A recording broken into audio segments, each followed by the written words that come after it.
Gondwana Records podcast. Gondwana Records podcast.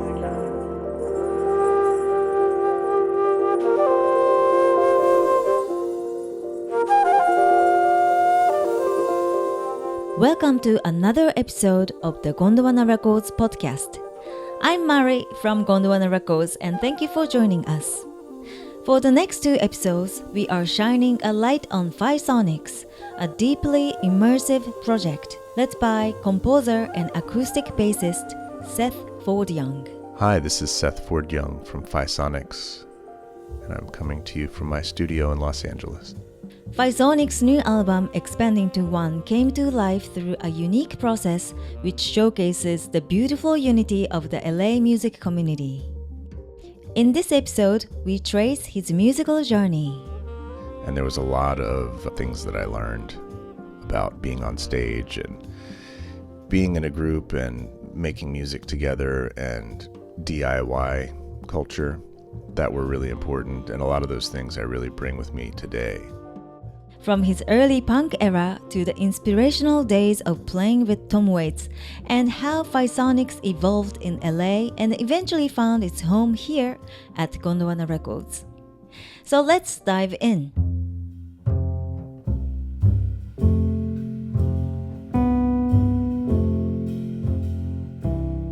I am connecting with Seth Ford-Young in Los Angeles. Good morning. Good morning. Yeah, how is LA today? It's a little bit of a gray, cloudy day. We get a little bit of May gray and June gloom here, so we're in the midst of that. Okay. I've never heard of Yeah. May gray. Is that a thing there? It is, yeah. Around this time of year, it'll be cloudy. Sometimes it'll burn off around noon, and we'll have a sunny rest of the afternoon. But yeah, it's been a bit gray. But that's fine, because later in the year, it'll get really hot.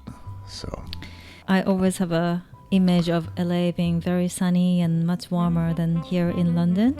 But you talk like you've been in Los Angeles for a very long time, but is that where you're originally from? I'm originally from the Washington, D.C. area, the suburbs of D.C., Alexandria, Virginia. But it was very close to D.C. When I was a kid, I'd, ride my bike into the city, and it was a pretty cool time to be there. I don't know about now so much, but growing up, it was a pretty vibrant city. So it was great to be there. But I left when I was about 20. I moved to the West Coast, Right. to the Bay Area. Okay. So yeah, you spent your childhood and teenage time in Washington, D.C. Could you please tell us what kind of environment you grew up? Was music playing in your house, or how was your childhood with music? Yeah, music was sort of always around. My mom played the piano a little bit, so I'd often wake up in the morning to hear her practicing her Beethoven Fur-Elise or whatever other music she had. She would usually just had sheet music that she would play from. And she also played a little guitar and would play Beatles songs. I think the music that a lot of people my age grew up with. She loved Joan Baez and would play some of the songs that she sang.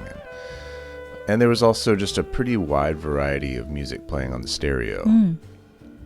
There was definitely a lot of classical music, like sort of light classical, Vivaldi and Bach and maybe some Beethoven and Mozart, stuff like that. But also the Beatles, which, I think every kid, it's one of their first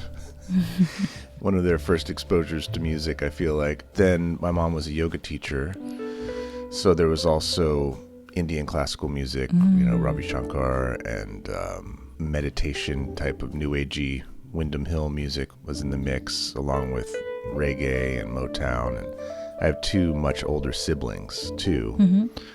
My brother's 10 years and my sister's 11 years older, so I was exposed to what they were listening to, which my sister was more pop of the day and Motown. She was really into Motown, and my brother was kind of into like alternative rock and punk and new wave and stuff like that. So there was a pretty wide variety going on. That's very wide variety. Yeah.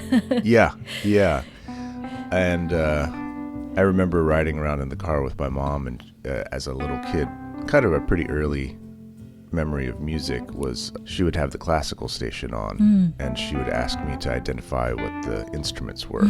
Wow, okay. Little lesson in the car. Yeah.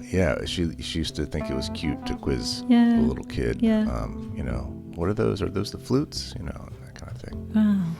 When was it that you started to have your own musical preferences rather than listening to what your family is playing? That's interesting. Yeah, I guess I did start to tinker around on just the instruments that were in the house. So I would, get up on the piano bench and pick out things on the piano and steal my mom's guitar and play some guitar. I still have that guitar, actually. But in terms of really having like my own taste, I was probably in grade school and started listening to early rap. I think the first cassette tape that I bought was Run DMC. So that may age me a bit, but also... but that's super cool though. I still like that album if I hear it. But then I very quickly also just was into the pop of the day, radio pop of the day was like Michael Jackson and Prince and the sort of middle period David Bowie and a lot of the sort of romantic new wave music coming out of Britain and stuff. It was good music, so I was into that. And then by the time I was in middle school, I was really starting to get into punk rock. Yeah. So that was like middle school and high school. So that's, grades 7 through 12. I was pretty into punk rock. Right. Yeah, I want to get to your punk days. But so you got the wide variety of music around you, and you mentioned that you were also picking up playing pianos and the guitar. So what was the first instrument that you actually wanted to learn and practice? Really, my first instrument was voice. So I was singing sometimes in school choirs and things like that. And I would try to learn every pop song on the radio, and when I bought cassettes, even the rap stuff too. I say rap because it was sort of before it was called hip hop, really. I'd read the liner notes, and a lot of times the lyrics were in there, and I would learn every lyric. And so I was really into singing. Then I gravitated towards the guitar. My mom had a classical nylon string guitar that I spent a lot of time with, eventually adopted and brought with me to the West Coast. Okay. And I was, at the time, trying to write some songs, so I did write songs kind of in the punk genre.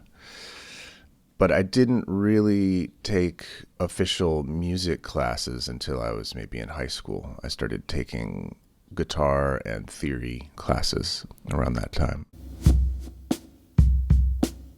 Gondwana Records podcast.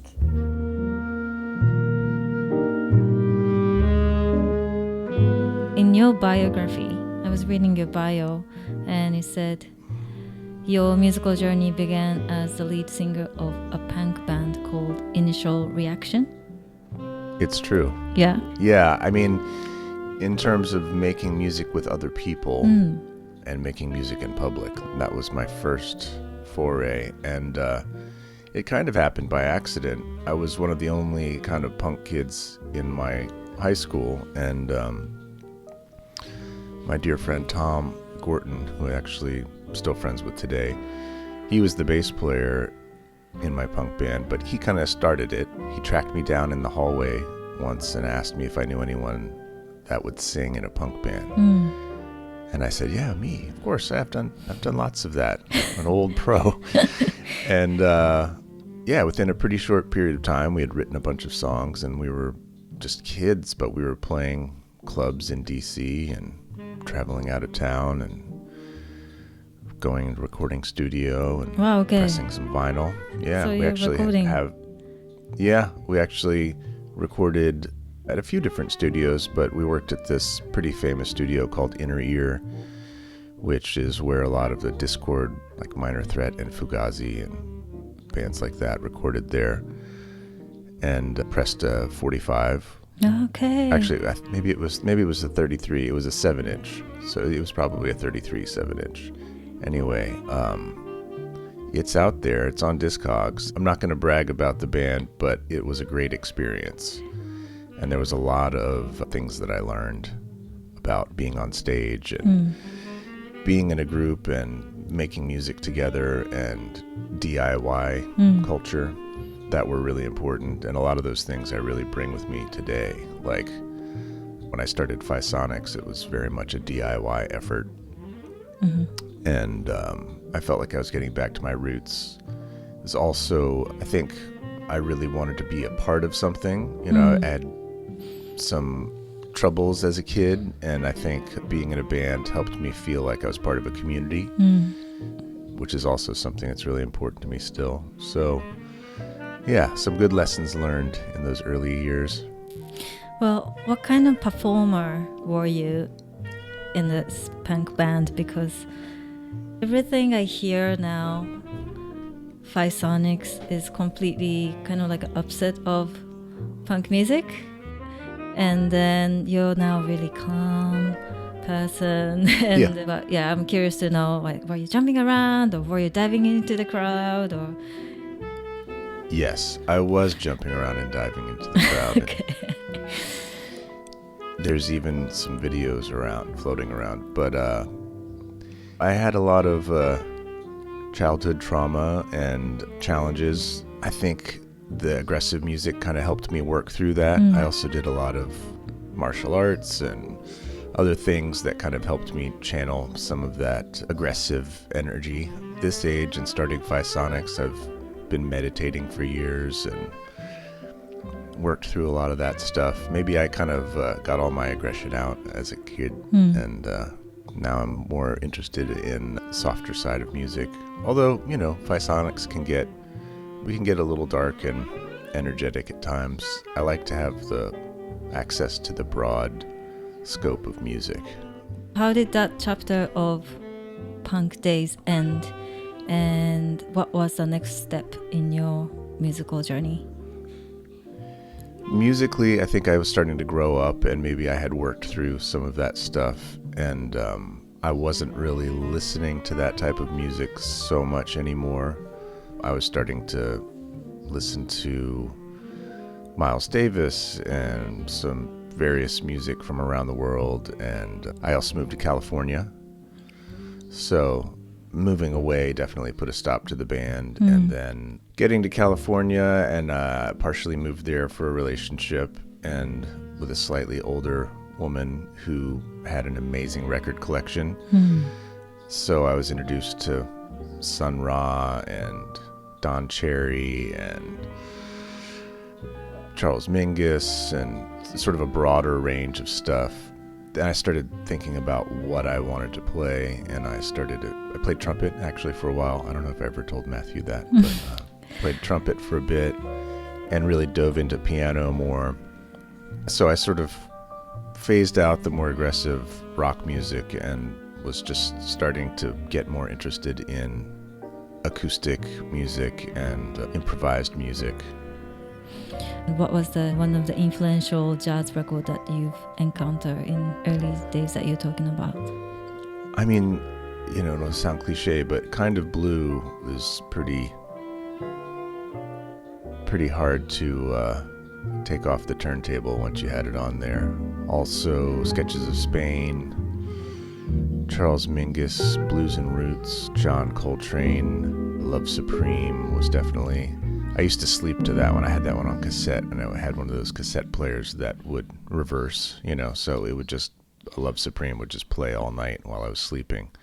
I think some of those, and that was what really interested me in the bass as well, you know, hearing Charles Mingus and hearing also on some of his other records how he could play kind of any style of music on it. And it could be aggressive without maybe being too loud and hurting your ears, and he could play sort of classical music and play with the bow, and everything felt available on the double bass.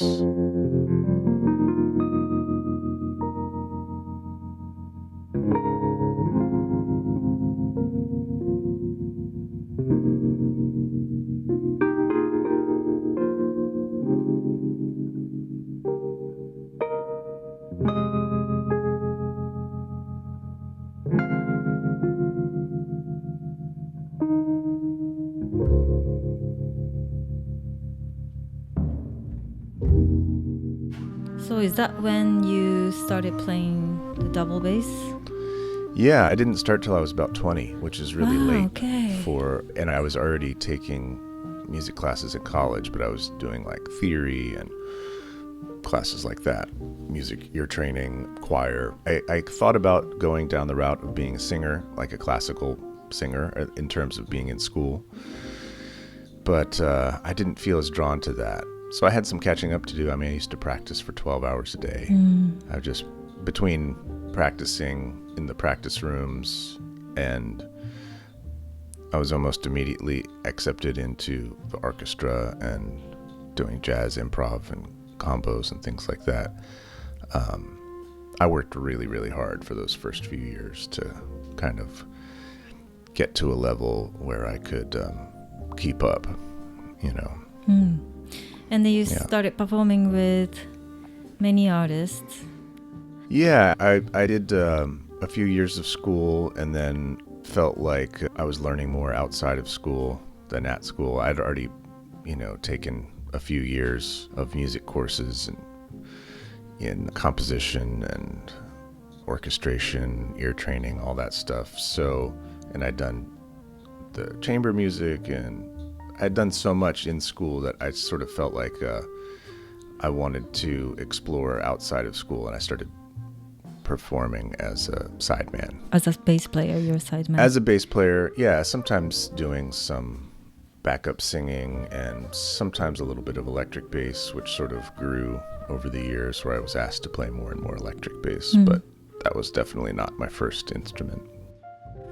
I was actually speaking to Sibenpo Kadup.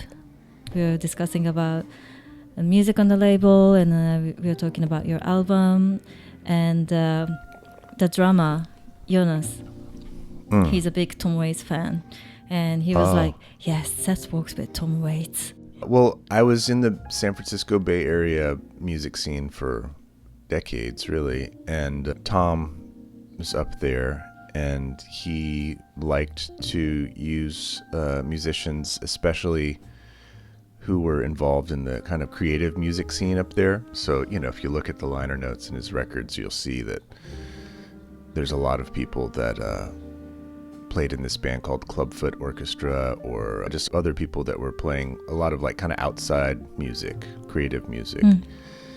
And I was somewhat involved in that scene, and a trumpet player named Chris Grady had been working with Tom, and he recommended me. He said, I think Tom might need a bass player for some stuff. Can you, and this is also going to date me, he said, can you send him a CD of some things you've played on in the mail?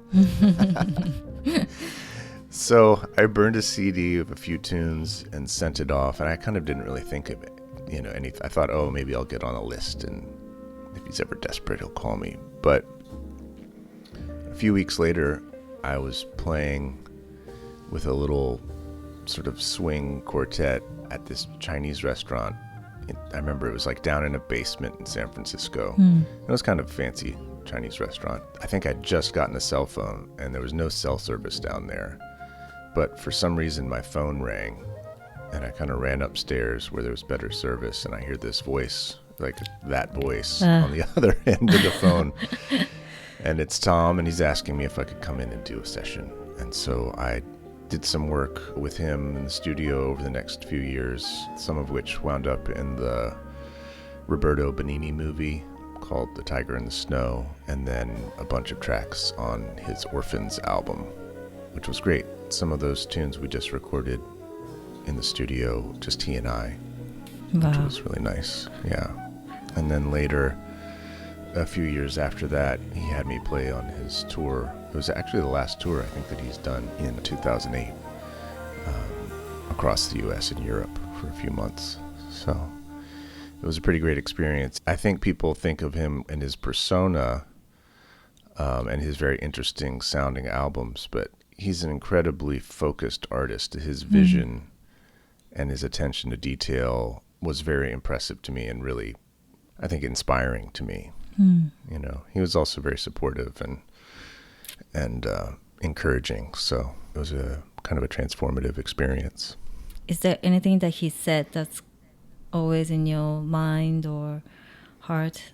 So many things. I mean, one thing he would say is, don't let the perfect be the enemy of the good, which is something I've embraced for sure. But also, I think it was just the general experience of seeing someone who's, been an artist for decades and having them really, watching them fulfill their vision of the band. And, we rehearsed for a month, and seeing him work out the details of the stage.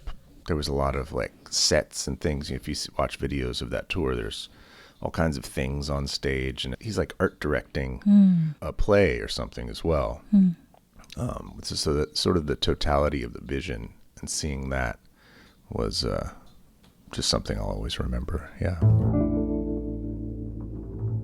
Gondwana Records podcast.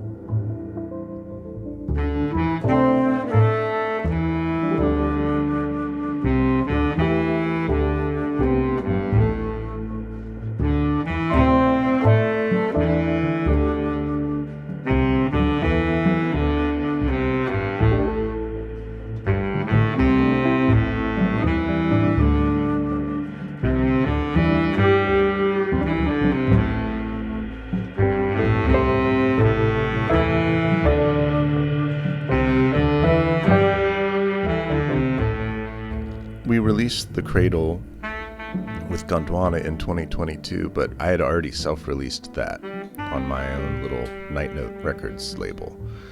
So Night Note Records is basically just the label I started to release my own music. And so I pressed vinyl and released the first version of the Cradle in March of 2020. Okay.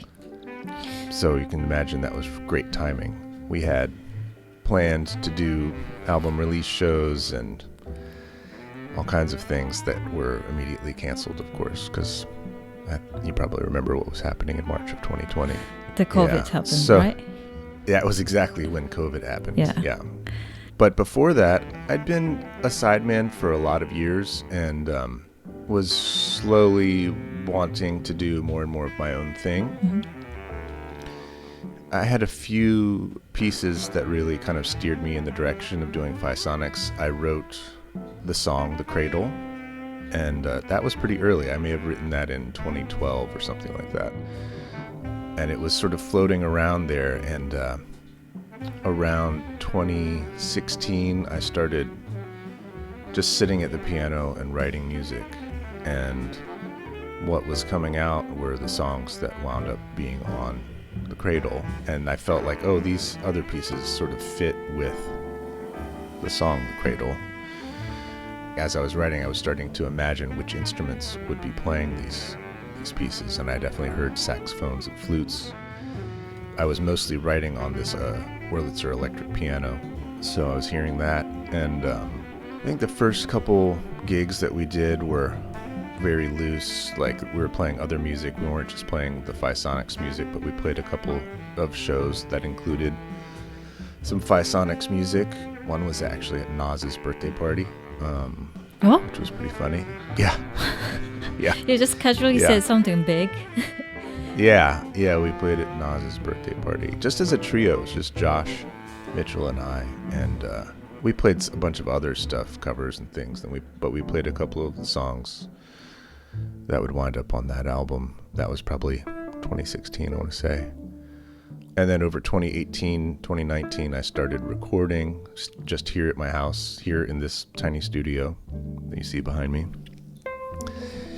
By 2020, I'd pressed vinyl at RTI, which is a great vinyl pressing plant here in Southern California. They do all the Blue Note audiophile pressings and stuff. And I was lucky enough in some ways that COVID happened right then, which did thwart some of my plans, but also it gave me a lot of time to experience. Well, it just gave me time to reach out to a lot of people with this music and get it in their ears. So in some ways that was a blessing, because that's, I think, how a lot of people in Europe found us. I reached out to Mr. Bongo and just asked them, sort of cold emailed them and asked them if they wanted some copies, and they wound up taking probably a couple hundred copies of the vinyl over the next year and distributing it to smaller shops and stuff. I'm sure a lot of those copies of the Cradle are still floating around. And I think that's how Matthew found us.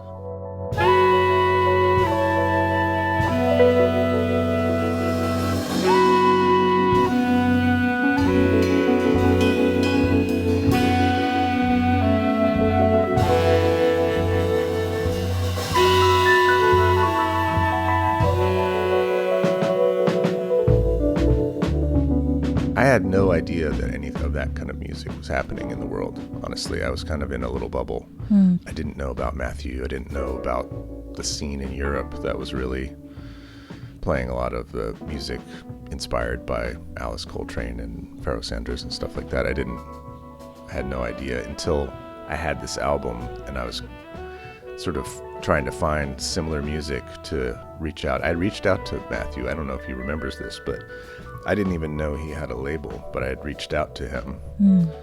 I think I just sent him the record, and I think he wrote back saying, "Oh, it's very nice."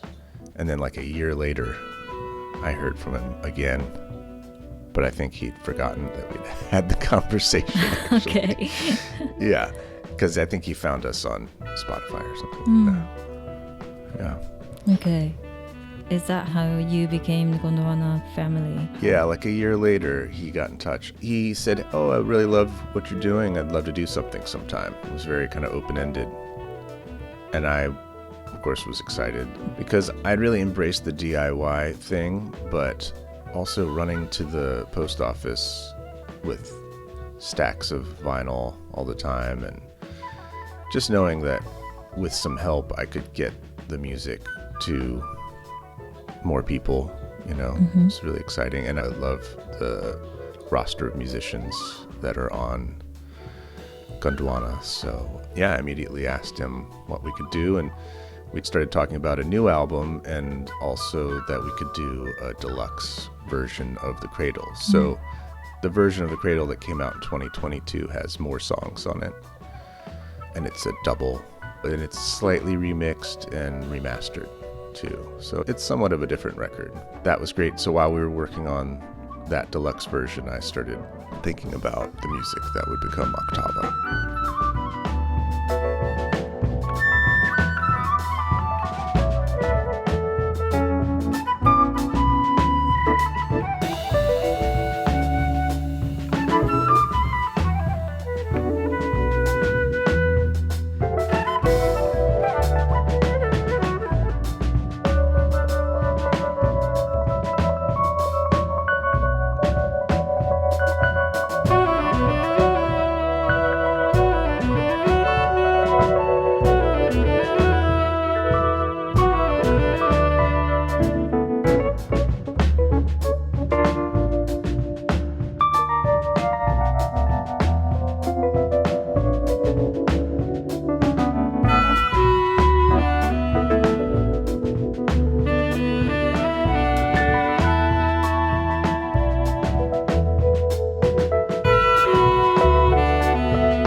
how did you feel now you're being on the label?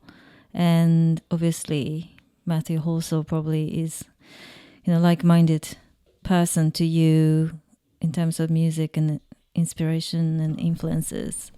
It was good. It was nice to have a team. Yeah. I mean, I did have the band, but mostly the band I was hiring them to come in and record and play a few shows here and there. So it felt a little bit like a solitary effort. So it was nice to have a team. Matthew's vision is so refined and specific. I felt kind of inspired to take what I'd done on the Cradle and really kind of focus in and refine the sound. And I think, if you listen to those two albums, you can hear the difference that Octava is a much more,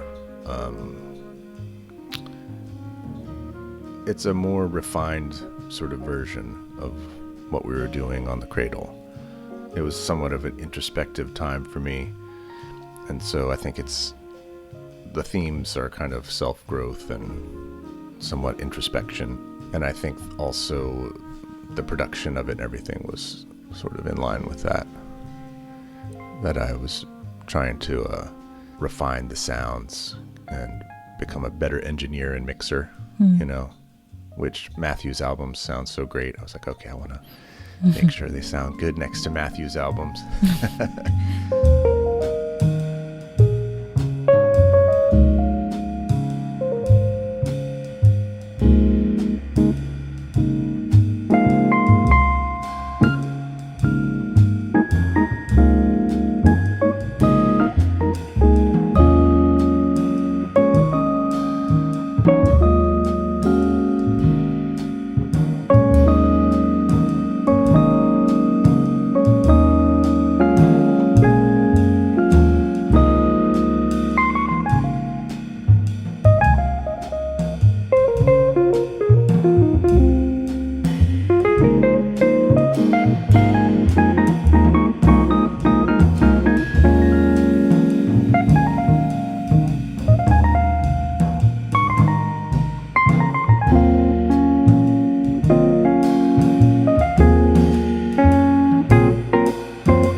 When I listen to Phaisonics, many of the songs give me the feeling and the vision of beautiful sunlight shining on nature.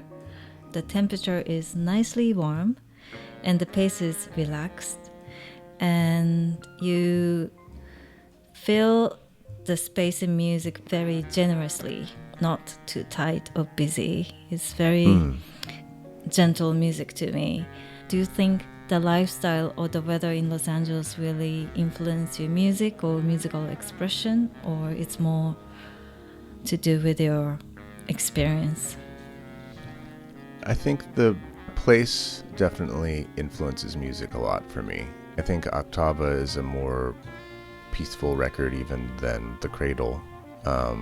And part of that is because of where I was in my life, and also physically I moved to where I live now, which is in the middle of the city, but it's a very wooded area, lots of trees and nature around.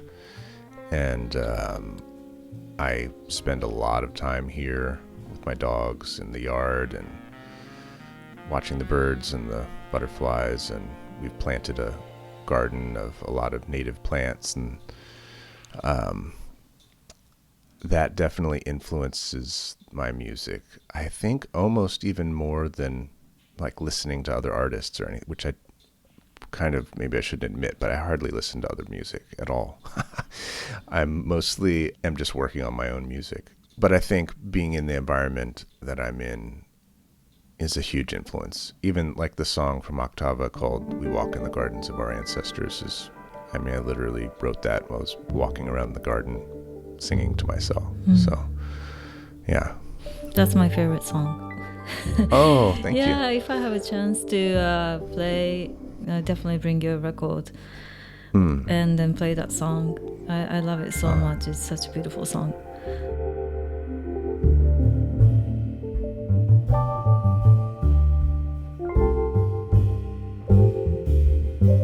I was walking around the garden that day, and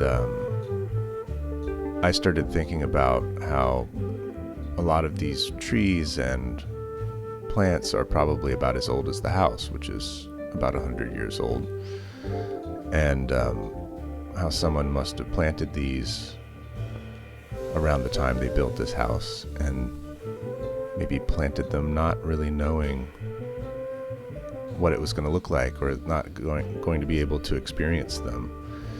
And then I expanded that idea into that, what kind of garden am I planting for the future? And mine's not maybe a literal garden, but a figurative one, and that we do walk in the literal and figurative gardens of our ancestors. So they're inheriting what we leave behind, the children that come after us. So yeah, I think nature can really inspire those kinds of thoughts, and you can learn a lot from just observing the birds and like hearing their songs and seeing how they interact. And I spend a lot of hours doing that.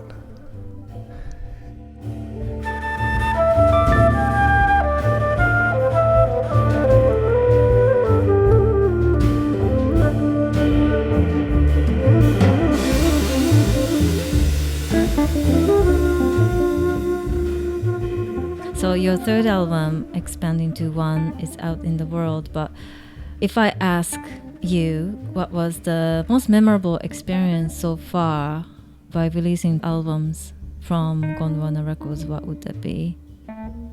I think the most meaningful thing, it's not like a one event, it's more like overall just these little things where I get a note from someone from South Africa who's really connected with the music, and then I get, someone in Japan. I get a lot of notes from people from Japan or Australia or South America, and the feeling of a sort of global community.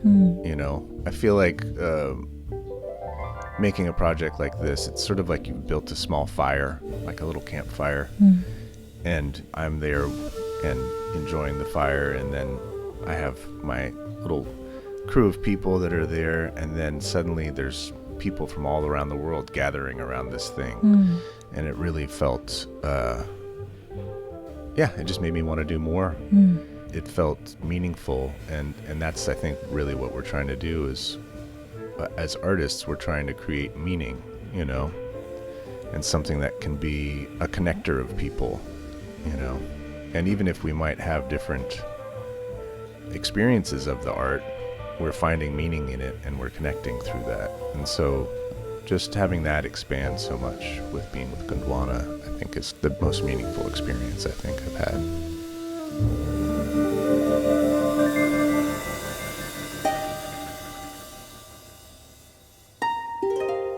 Gondwana Records podcast.